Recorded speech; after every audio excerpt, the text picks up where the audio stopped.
तेजिला लड़ई सिमुलिया विधायक तथा पूर्वतन मंत्री पद्मलोचन पंडा और सिमुलिया सरकारी चिकित्सालयर डाक्तर संतोष साहू मध्य प्राप्त सूचना अनुसार विधायक पद्मलोचन पंडा पाखरे सिमुलियार किछि लोक अभियोग करथिले जे डॉक्टर संतोष कुमार साहू डाक्तरखाना रोगी को सेवारे अवहेला करुछंती और घरोई चिकित्सालय को जीवाकू कहउछंती एवं परे सेई घरोई चिकित्सालय को निजे जाई अधिक टंका नहीं स्वास्थ्य सेवा जोगौछंती।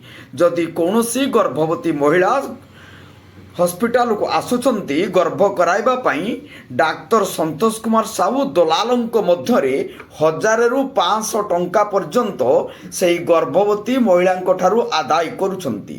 एही कथा विधायक पंडा और किछि गणमाध्यम को नहीं डाक्तर को पाखकु जाई पचारिबारु डाक्तर उत्क्षिप्त होई जाइथिले एवं संगे संग विधायक श्री पंडा को तुमे जणे पागल बोली कही बड़ पार्टी रे टेबुल को बाड़ौथिले एवं टेबुल बाड़ैबार भिजुआल एवं विधायक श्री पंडा को पागल कहिबार भिजुआल एबे सोशल मीडिया रे घुरी बुलुची।